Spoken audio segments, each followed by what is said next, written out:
Bagfuel, baby.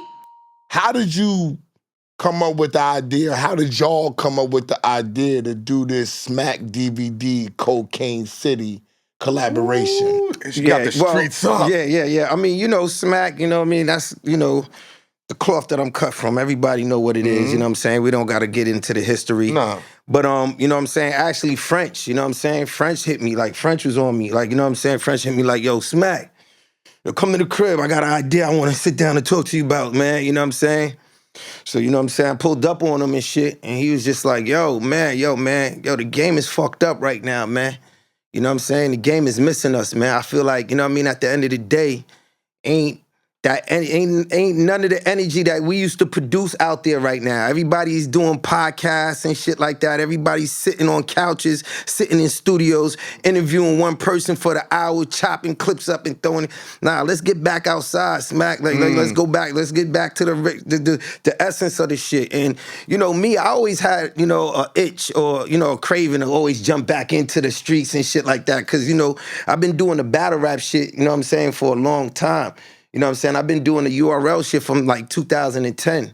So, you know what I'm saying? I took a break from like, you know, I just wanted to like, you know, create a whole nother, you know, hip-hop, a whole nother form of hip-hop entertainment. You know what I'm saying? Which is battle rap. You understand what I'm saying? So from 2010, I just basically, you know what I mean, took battle rap, put it on my back and made it worldwide. You understand what I'm saying? Why I feel that way, but why you think these niggas hating so bad on the fact that you're the figurehead of battle rap? I mean, I was the first to basically document battle rap the way we shoot it, a cappella, no beat. Now, I'm saying it was battle rap before, you know what I mean, Smack. Battling on beats. Battling on beats, you know what I mean? But when it comes down to like a cappella, no beat, round for round, nobody was doing that like that. I started that on Smack DVD Volume fucking 3. Yeah. You know what I'm saying? In front of Daddy's house. What year was that? I think like that's like 03. I want to say 03. Because I was on making the band when Jay Mills went against and Diddy set that up. 03, like around 03.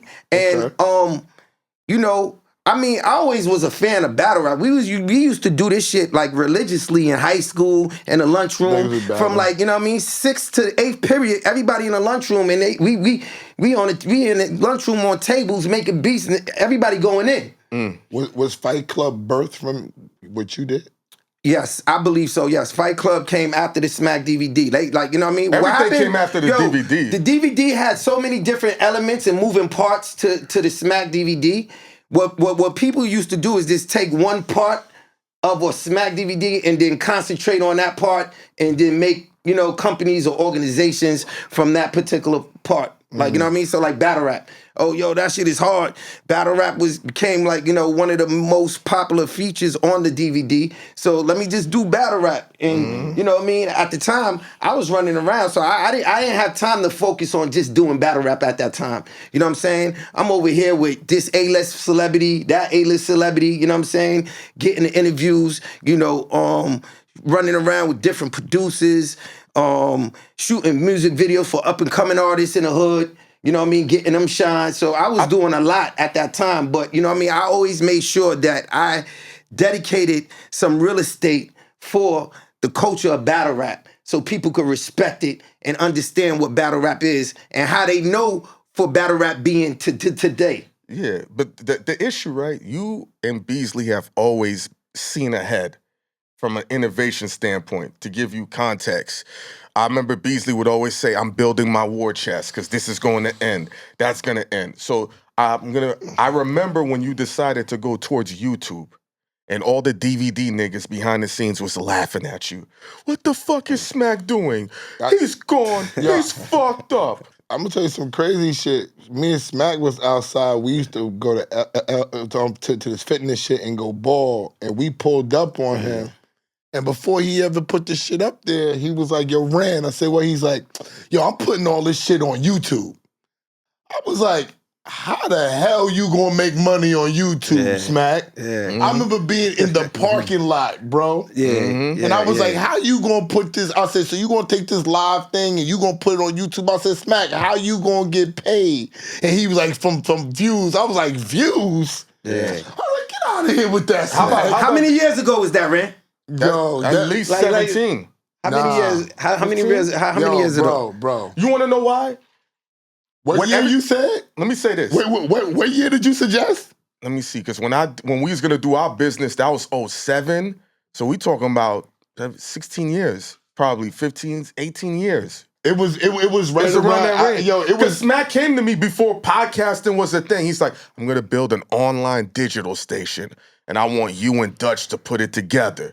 How much is it gonna cost? I was like, it's gonna cost. He's like, yo, my nigga, I'm from the streets. I ain't paying that. Can we rob a nigga or something for that? I was like, you gotta get the bandwidth. Then that's when he's like, you came up with SmackTube. Yeah, Smack. See, Yes. listen, I was even before YouTube. Yeah. Even before YouTube, SmackTube. I was on SmackTube time. This Yeah. was like, you know what I mean, the Innovation. time when, this was like, I want to say like 2006, 2007-ish. Yeah. Trying to remember when we was riding around. This is when YouTube was just coming into existence. Yeah. And internet was just basically being developed. That had to be 2005 then, Yeah. Smack. Yeah, because YouTube I was, flew- because I flew to Atlanta with y'all to do Gorilla Zoe. Gorilla Zoe. remember that Bite 'em DVD. down. Bite 'em And we down. did Yeah, Gorilla Zoe. yeah, I was down there. And you did Gorilla Zoe. So it was whatever year that was. That's the year he told me. He's like, I'm gonna put this shit on YouTube and all this stuff. And I was So this is what I'm saying. Everything's been innovation with you. Yeah. Now you definitely got to see,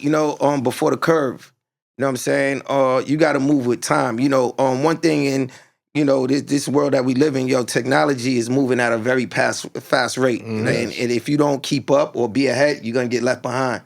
So, that's always been one of my, priorities to basically incorporate technology into the movement that we have just so we could stay afloat and stay advanced and ahead of the game.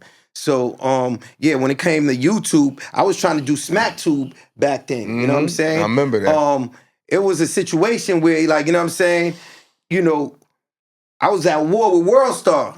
You know what I'm saying? They beat me to the punch. You know what I'm saying? They was beating everybody to the punch. Yeah, they beat me to the punch because, they had it kind of figured out early. Yeah. You understand what I'm saying? God bless the get dead Q. You know what I'm saying? He was just he just had a different approach. But that because he was on the road with 50 and saw different things. No, what it is? Yeah, nah. I'm gonna tell you what made WorldStar blow. And you remember this. Let me see if you know. The WorldStar format came from OnSmash.com. Okay. The same setup, but the difference between WorldStar and OnSmash Video. No, it was the same setup. On Smash would only post once a month. WorldStar was posting 7 times a day. Yeah. And it took over. But now, let me tell you why I think, they were so successful at what they did. You know what I'm saying? I think Q just, he figured it out early. He's seen it. So what, me, I was just always in a zone coming from the streets, being in love with the art and the passion of what I produced. Mm-hmm. I was always focused on The creative side. my content.